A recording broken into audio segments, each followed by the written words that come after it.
Sir, माझे नाव अमरचंद मुलचंद अग्रवाल. मी रेल्वेमध्ये station master या पदावर होतो. वय 60 वर्षे. मी आता जस्ट 2 महिन्यापूर्वी रिटायर झालो. हा कोर्स जॉईन करण्यापूर्वी मला शेअर मार्केटची प्रायमरी माहिती होती, परंतु ती माहिती अपूर्ण होती. आणि माझे एक मित्र भूषण कुलकर्णी त्यांनी सांगितलं, की मी हा कोर्स माझ्या मुलाने या मुलीने केलेला आहे आणि त्यामुळे त्यांना चांगला फायदा मिळतोय. आणि एक माझ्याही लक्षात आलं, की शेअर मार्केटमध्ये गुंतवणूक करताना किंवा प्रवेश करताना आपल्याला प्रॉपर नॉलेज पाहिजे. जर तुम्हाला नॉलेज नसेल, तर मग फार मोठा नुकसान तुम्हाला सोसावं लागतं. हे असं आहे, की जसं आपण सैनिक युद्धावर जातो आणि तो जर तलवार घरी विसरला किंवा शस्त्र घरी विसरला, तर ते त्याप्रकारे येते. म्हणून मग मी श्रीपाद कुलकर्णी सरांना फोन केला आणि त्यांना सांगितलं, की मला एक कोर्स जॉइन करायचा आहे. आणि मी त्याप्रमाणे कोर्स जॉइन केला. यापूर्वी मला जे प्रायमरी नॉलेज होतं, त्याच्यामध्ये परत मला एक भर पडली आणि एक फंडामेंटल आणि बेसिक जे नॉलेज आहे शेअर मार्केटविषयी ते मिळाले.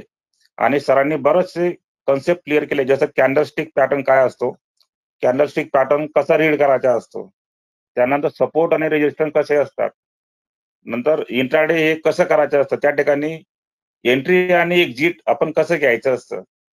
मलाही टीव्हीवर मी सीएनबीसी आवाजवर जी बिझनेस पाहायचो, तेव्हा ते विशेष जे होते फायनान्शियल ॲडवायझर ते सांगायचे, की याला इतका सपोर्ट आहे, याला इतका रेजिस्टन्स आहे. तेव्हा मला कुतूहल वाटायचं, की यांना कसं कळतं, की सपोर्ट आहे, की याच्या खाली जाणार नाही आणि रेजिस्टन्स इतका वरती म्हणजे याच्या वरती जाणार नाही. म्हणजे ते अज्ञान होतं. परंतु आता ते आपल्याला सरांमुळे या कोर्समुळे क्लिअर झालंय. आणि त्यानंतर कंपनी निवडताना कोणत्याही कंपनी आता जवळ-जवळ 5,000 ते 6,000 कंपन्या शेअर मार्केटला आहेत. परंतु आपण कंपनी निवडताना चांगली कंपनी कशी निवडायची, त्याचे पण त्यांनी एक पॅरामीटर सांगितले, की त्याचा पी रेशो आपण पाहायचा असो, ईपीएस काय असतं, डेप्थ ऑफ कंपनी काय असते, ते आपण कसं पाहायचं आणि नंतर मग इन्व्हेस्टमेंट करायची. त्यानंतर सरांचा सिक्युरिटी प्लॅन तोही फार छान आहे, की छोट्याशा गुंतवणुकीतून म्हणजे साधारणतः 25,000 पासून तुम्ही 3 ते 4 वर्षामध्ये जे डिसिप्लिन आणि पेशन्स ठेवून जर तुम्ही गुंतवणूक केली सरांच्या गायडन्सखाली किंवा तुम्ही स्वतः देखील केली, तर 30 ते 40 लाखाचं कॅपिटल म्हणजे गेन करण्यामध्ये काही एक म्हणजे आश्चर्य नाहीये किंवा आपण करू शकता. आणि या सरांच्या कोर्समुळे मला शेअर मार्केटकडे पाहण्याची एक फार नवीन दृष्टी आलेली आहे आणि माझा कॉन्फिडन्सही वाढला आहे. आप त्यामुळे मी आता सरांना ऑब्झर्व्ह करतोय आणि नंतर मग सरांनाही मी काही विचारलं. आता जनरली एक 2-3 ट्रेडमध्ये असं झालं, की स्टॉप लॉस लावताना मला असं वाटत होतं, की बुवा स्टॉप लॉस छोटा पाहिजे. तर त्या ठिकाणी मी सरांशी डिस्कस केलं त्या बाबतीत, की सर आपण स्टॉप लॉस छोटा लावत आहोत.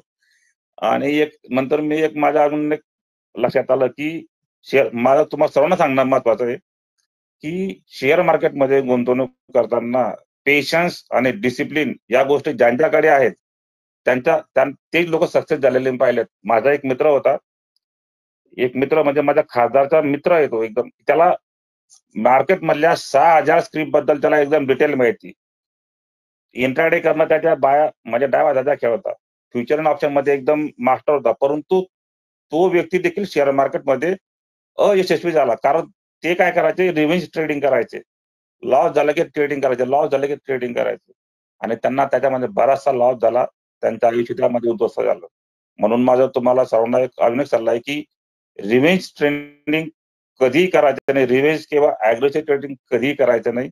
डिसिप्लिन तुमच्यामध्ये असेल, तर तुम्हाला यशस्वी होण्यापासून कोणीही रोखू शकणार नाही. आणि ही एक फार चांगली सवय आहे. स्वतःवर संयम आणि हीच गोष्ट बरेचसे लोकं जे पहा तुम्ही तुमचे मित्रमंडळीमध्ये तुम्ही ऑब्झर्व्ह करा. लोकं शेअर घेतात. आज शेअर घेतला की लगेच सकाळी दुसऱ्या दिवशी सकाळी उठून त्याचा भाव पाडतात. भाव कमी झाला असेल तर त्यांचा बीपी वाढतो. अजून कमी झाला की लगेच त्याला विकून मोकळे करतात. तर ही स्ट्रॅटेजी नाहीये. त्याच्यात संयम ठेवायलाच पाहिजे. तर माझ्या दृष्टीने तर मी सांगितलं मला जो अनुभव आला तो आणि मी सरांचीही पुढे अजून सिक्रेट प्लॅनमध्ये जॉइन राहणारच आहे. आणि सरांचे फार आभार, की सरांनी शेअर मार्केटकडे पाहण्यासाठी एक नवीन दृष्टी दिली. त्याचा उपयोग मी करेलच आणि काही अडचणी आल्या तर सरांना पुन्हा विचारेलच. त्याबद्दल काही वाद नाही. धन्यवाद. माधुरी मॅडम